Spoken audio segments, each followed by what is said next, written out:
I believe in the evil in human nature. This is a wicked world. In a wicked world, wicked people are born.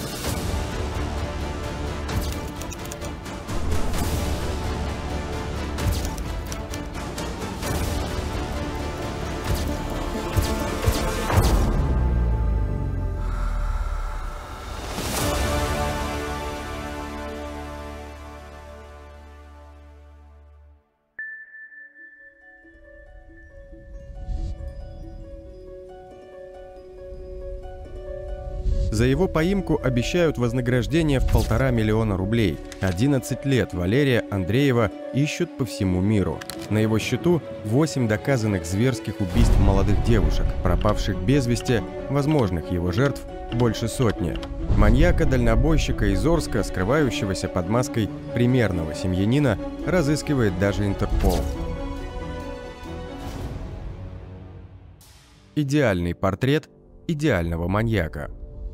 Валерий Николаевич Андреев родился 10 апреля 1957 года в поселке Шалкарский Светлинского района Оренбургской области. После окончания школы он освоил профессию водителя и всю жизнь работал дальнобойщиком. Он вел законопослушный образ жизни, не злоупотреблял алкоголем и наркотиками и не привлекался к уголовной ответственности.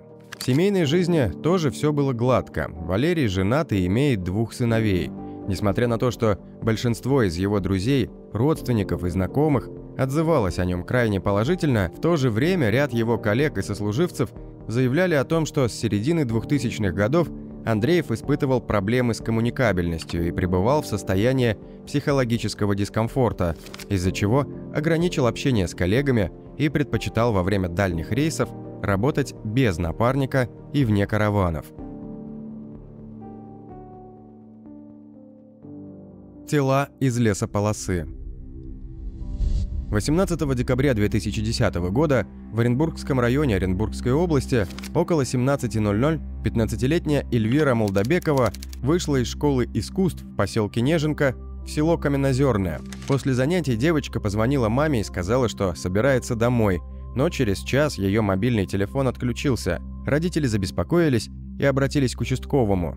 Как раз вот с этой школы искусств выходила, собственно. Ну и на этом перекрестке, как правило, ловила либо попутный автомобиль, либо маршрутные «Газели» такси, которые вот здесь передвигаются вот по трассе. Вскоре следователи по Оренбургской области по факту исчезновения девочки возбудили уголовное дело. Правоохранители обследовали территории дачных массивов, лесополосы в районе села Неженка, опросили большое количество людей, среди которых оказались друзья, одноклассники и родственники Эльвиры. Девочка была из благополучной семьи и ранее из дома никогда не убегала. 10 апреля 2011 года в нескольких километрах от села Каменноозерного Оренбургской области, недалеко от автобусной остановки Чулошников-Хутор, в водоеме случайные прохожие обнаружили тело. Это была Эльвира Молдобекова.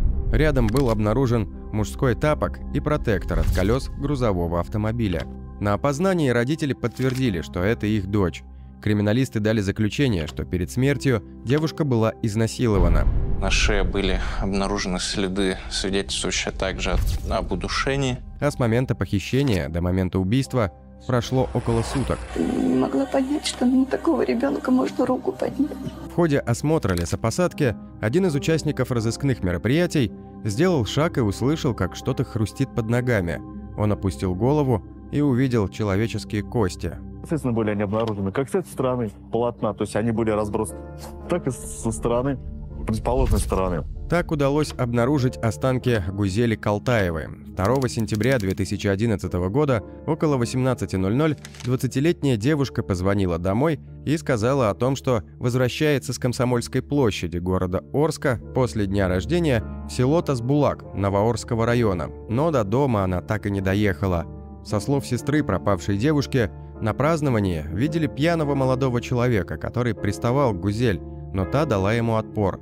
Молодой человек рассердился из-за отказа девушки, но полиция, проверив алиби парня, отпустила его. 20 августа 2011 года около 12:30 24-летняя Алина Кужагулова вышла из дома номер 6 улицы Школьная, села Домбаровка. Она планировала уехать в Оренбург. и отправилась на трассу, чтобы сесть в автобус. Однако до места назначения она не добралась. 20 октября 2011 года в 7 километрах от села Мажаровка Новоорского района обнаружили труп Алины. Тело, которое лежало в небольшой канаве, было найдено грибниками. Родственники сказали, что тело девушки обнаружили завернутым в ткань и ковер, согласно мусульманским обычаям. Опознания не было, провели лишь генетическую экспертизу, которая подтвердила, что останки принадлежат Алине. 21 июня 2012 года в поселке Новоорск Новоорского района из общежития номер 2 около 14:30 вышла 41-летняя Гульсан Баймурзинова. Женщина собиралась на работу на вагонный завод города Орск. Там она работала крановщицей, но до места так и не доехала. Всегда она нам звонила, предупреждала, во сколько она будет дома. И все. После обнаружения тела Баймурзиновой 30 июня 2012 года стало известно об исчезновении еще одной девушки.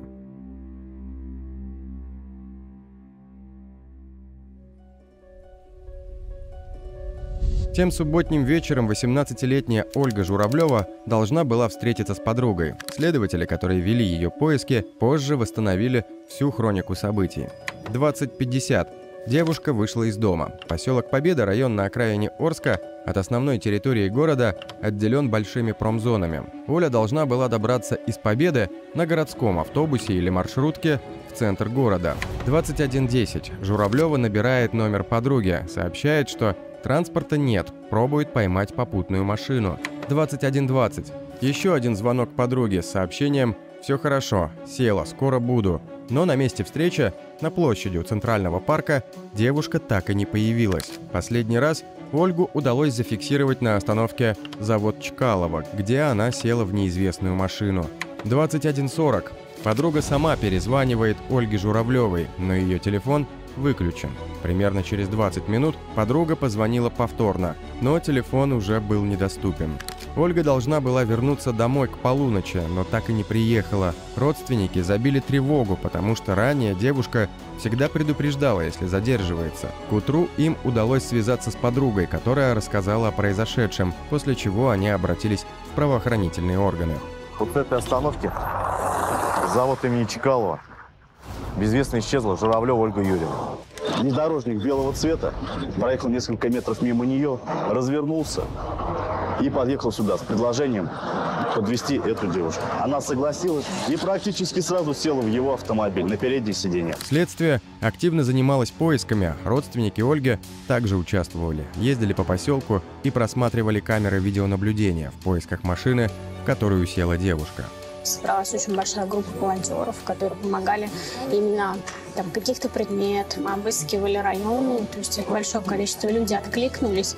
10 сентября 2013 года в лесополосе у трассы Орск-Челябинск рядом с поселком Джанаталап при прокладывании противопожарных полос рабочий обнаружил человеческий череп. О своей страшной находке он сообщил в правоохранительные органы. В ходе осмотра полицейские обнаружили и другие костные останки. Их отправили на молекулярно-генетические исследования. Экспертам удалось установить, что останки принадлежали Ольге Журавлевой. Там познавать было нечего, там были останки, просто там были фрагменты останков, то есть какие-то элементы. Допросили и отпустили.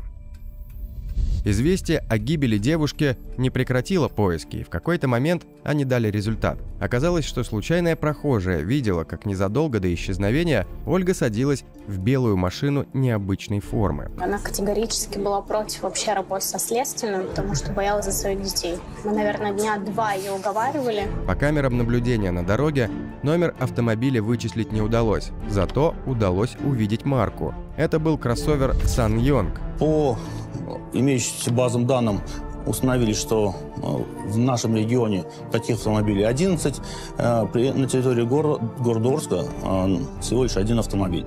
Машина принадлежала 55-летнему дальнобойщику Валерию Андрееву. Его характеризовали как примерного семьянина с женой и 2 сыновьями, добродушного, не вызывающего подозрений. Была в целом нормальная благополучная семья, 2 сына, жена, все работают, ведут нормальный образ жизни. Андреев был вызван на допрос. Однако на расспросы следователя про вечер, когда пропала девушка, Андреев пожал плечами, объяснил, что точно не помнит, скорее всего, был дома, смотрел телевизор, потому что в свободное от работы время любит оставаться дома с женой. Улик против Андреева не было, поэтому его отпустили. Никаких фактов, позволяющих заподозрить его больше, чем других, на тот момент у оперативных сотрудников не имелось. Тогда следователи запросили биллинг с его телефона. Оказалось, что мобильные устройства подозреваемого и убитой им Журавлевой незадолго до исчезновения девушки находились в одной зоне. Валерия Андреева вновь вызвали на допрос, но дальнобойщик не явился. Более того, жена сообщила, что на утро после первого допроса он ушел и больше не вернулся. 6 июля 2012 года он перезвонил ей с чужого номера и сказал: «Пусть сначала проверят, кто настоящий убийца», и больше на связь не выходил. К этому моменту уже было предварительно известно, что маньяк подбирает жертв у дороги и предлагает подвезти, после чего насилует и убивает. Также выяснилось, что все места захоронения жертв не являлись местами убийства, то есть маньяк расправлялся с жертвами где-то еще. Было решено проверить личные вещи, машину, рабочую фуру и гараж Андреева, а также опросить его друзей и коллег. Логово маньяка. В ходе осмотра салона автомобиля Андреева в багажнике было найдено одеяло, экспертиза которого показала, на нем есть следы семенной жидкости владельца машины и следы крови Ольги Журавлевой. Также были обнаружены фрагменты ДНК нескольких человек.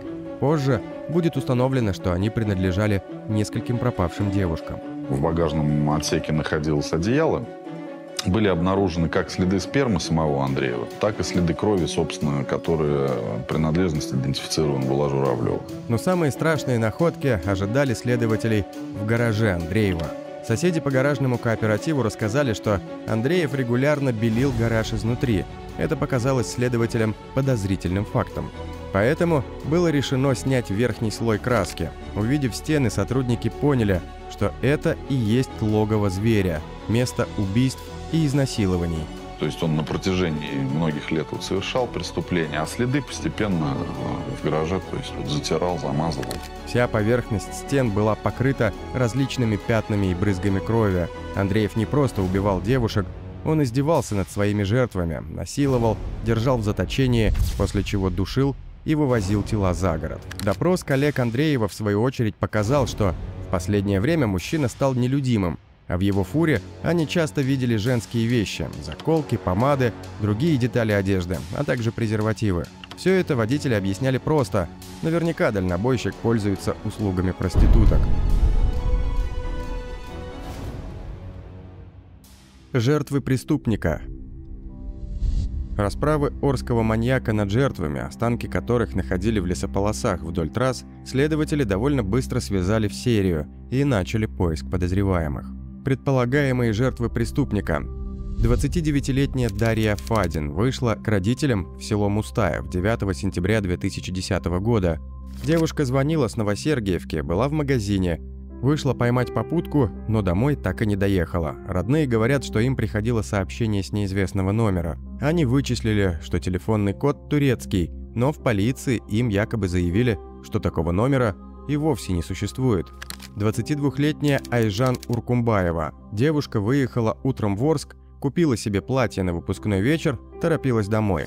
Опоздала на рейсовый автобус и пошла ловить попутку на трассе. Добравшись до поселка Новоорск, позвонила брату и сообщила, что едет домой на попутке, но до родного села так и не добралась. Ее отец выдвинул версию. Украли ее, может быть, за границу. Сестра созванивалась с ней, та сказала, что едет с незнакомым человеком, а через 10 минут уже была недоступна. Мы, я и мои друзья, выехали с разных точек области навстречу, но так никого и не увидели. Это был человек, который знает все дороги. 16-летняя Екатерина Морозова. Обстоятельства исчезновения банальные. 10 июля Катя узнает, что ее молодой человек Сергей, с которым она встречалась 3 года, ей изменяет. Она решает выяснить взаимоотношения с парнем по телефону. Бабушка Кати, у которой девушка гостила, просит ее разговаривать чуть тише. После этого Екатерина говорит, что уйдет из дома, сообщив матери, что едет на хутор Степановский, домой. Катя вызвала такси в 5 утра и уехала. В 5:30 она звонит маме и говорит, что добралась. В обед 10 июля телефон Кати уже был отключен. Пропажу девушки обнаружила мама 11 июля, когда вернулась с продолжительной смены на работе. Квартира была пуста, постель разобрана, грязной посуды нет. Со слов Сергея и подруги Татьяны, которая, видимо, и была причиной ссоры, они оба получили СМС: «Вы больше меня никогда не увидите». Таксист был допрошен, но ничего полезного не сообщил, просто довез девушку и все. Было возбуждено уголовное дело по статье «Убийство». Интересный факт: через некоторое время после пропажи девушки пропал и ее паспорт. Преступление не раскрыто по сей день. 24-летняя Ирина Никольская 4 ноября 2011 года около 9 утра, оставив двухнедельного сына с мужем, вышла в магазин и пропала. Поиски начались сразу. Мать Ирины обзвонила всех родственников, подали заявление в полицию и в поисковую спасательную группу «Аренспас». На исследование местности вышло около 30 человек, которые начали поиск с кладбища. В это время друзья и волонтеры расклеивали ориентировки по городу. Поиски Ирины продолжались до позднего вечера, но следы так и не были найдены. Обыскивали заброшенные здания, лесопосадки, недострои, подвалы и чердаки. Следствие начало подозревать мужа Ирины, но позже с него сняли все обвинения. Появлялись сообщения, что Ирину видели в том или ином месте. То дальнобойщик подвозил ее до Тамбова, то в кафе на трассе была похожая девушка. Проверить достоверность этих данных так и не удалось. Считается без вести пропавшей. 21-летняя Елена Волкова вышла из дома поселка Краснощекова Кувандыкского района Оренбургской области, чтобы доехать до города Кувандык, но бесследно исчезла. Сейчас Андреев находится в статусе подозреваемого в делах о 8 изнасилованиях и убийствах. Однако убитых может быть гораздо больше, поскольку за прошедшие годы несколько десятков девушек исчезли при подобных обстоятельствах в регионах, через которые пролегал маршрут дальнобойщика. Жертвами преступника обычно становились девушки и женщины худощавого телосложения в возрасте от 17 до 40 лет, которые пытались уехать из города на попутке. Экстрасенсы ведут собственное расследование. После пропажи Ольги поползли слухи о том, что в городе появился маньяк. Одни горожане говорили о том, что девушек увозят в сексуальное рабство в Казахстан, а другие, что продают на органы. Родственники пропавших девушек обратились в программу «Битва экстрасенсов». Экстрасенсом тоже. Ездили сам в Москву. То есть у меня дядя туда ездил. В передаче ясновидящие заявили, что орудует маньяк. Девочки как вот пропали в пропасти, нету. Я все думаю, что она живая, вернется. Я не вижу, что они дышат. Я не вижу, что они ходят. Страшная вещь. У меня нет ощущения, что это девушки стали жертвой маньяка. Здесь один и тот же почерк везде. Он маньяк. Именно в программе правоохранительные органы обнародовали информацию о Валерии Андрееве. Андреев Валерий Николаевич, житель Орска, 55 лет. Плотного телосложения, широкое лицо, густые брови, седой. Работает водителем-дальнобойщиком. После выхода этой передачи в эфир о Орском маньяке узнала вся страна. Практически каждый день в полицию стали поступать звонки от неравнодушных граждан, которые видели его в разных городах. Маньяку и пропавшим девушкам было посвящено 2 выпуска. Сейчас, подождите. Да, это вот с биологией какой-то нашли белую. Посмотрим сейчас? Да. Вот желтый, визуально похоже на биологические какие-то следы. Совместная работа сыщиков и экстрасенсов в лесу продолжалась уже несколько часов, как вдруг Зулия указала на подозрительное место. Вот сюда. Вот смотри. Эта находка шокировала всех. Ой, ужас. Значит, куртка черного цвета, женская, на синтепоне. С верхней стороны, а именно со спины, куртка имеет множественные повреждения рваного характера. И джинсы явно механически повреждены по всей передней поверхности. Он был в Москве и Петербурге. Вот уже 11 лет Андреев входит в список самых опасных преступников. Граждане до сих пор обращаются в полицию с заявлениями о том, что его видели. В СМИ были публикации о том, что Андреева 7 августа 2019 года опознали 4 человека, проживающих в доме 119 по проспекту Обуховской обороны в Санкт-Петербурге. По информации очевидцев, мужчина подошел к девушке с коляской, вцепился в нее и забормотал: «Как сладко спит малыш, как жаль, что ему и его маме осталось жить так мало». На помощь девушке тогда пришли 3 человека, и мужчина скрылся. 28 октября 2019 года он был опознан в поселке Тарковича Лужского района Ленинградской области местной жительницей Татьяной Ивановой. Иванова обращалась по этому факту в правоохранительные органы Ленинградской области и Петербурга и Оренбурга. Однако никаких значимых действий сотрудниками МВД и СК предпринято не было. О нахождении Андреева в Петербурге, а также Ленинградской области сообщали и другие жители данных регионов. Последний раз предполагаемого орского маньяка видели в Московской области в 2021 году. Студентка рассказала, что в Одинцово к ней в автобус подсел пожилой мужчина, который начал интересоваться, куда и зачем она едет. Одежда пассажира была грязной, части зубов не хватало, на некоторых стояли золотые коронки. Уже в университете девушка поняла, с кем имела дело. Там как раз разместили фоторобот преступника. Из действия Андреева, из того, что он фактически оставил все имущество, семью, все какие-то вот связи и нитки обрубил, можно сказать, что он, конечно, заранее готовился, чтобы на него выдали. Специфика розыска такова, что Андреева могли поймать разве что в аэропорту или на вокзале. В другом случае это для полиции проблематично, учитывая, что даже не было попыток перекрыть Орск.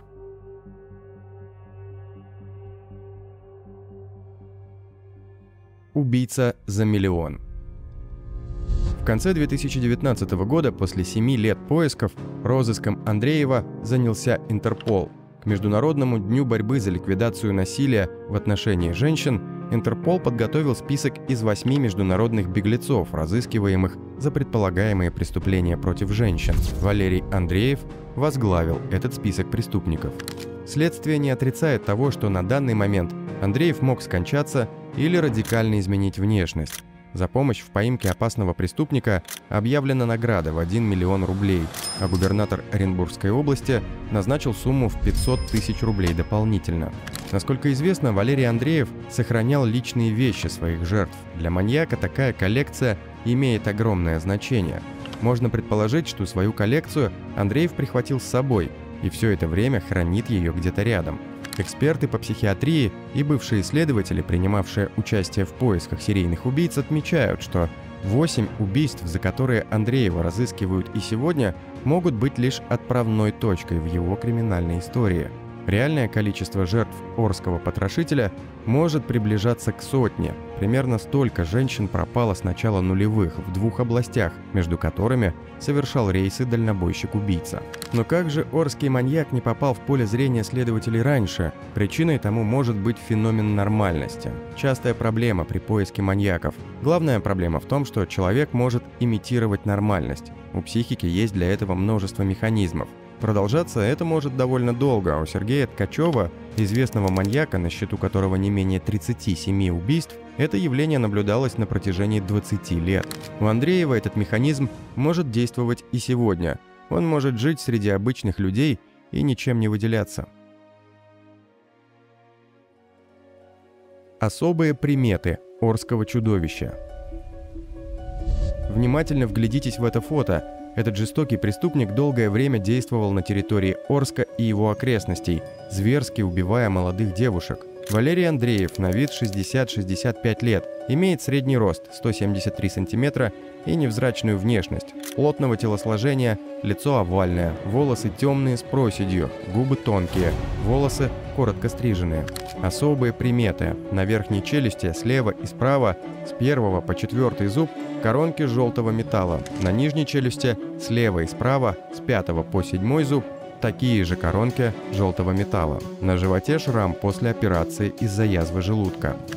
Дорогие зрители, как вы считаете, куда мог испариться такой опасный преступник? Он уехал за границу или до сих пор находится где-то рядом с нами, в России? Почему не проверяют информацию о людях, похожих на Андреева? Его действительно не могут найти или просто не ищут? Своим мнением об этом делитесь в комментариях. Подписывайтесь также на канал, чтобы не пропустить новые материалы. И не забывайте писать, какие истории вы хотите услышать.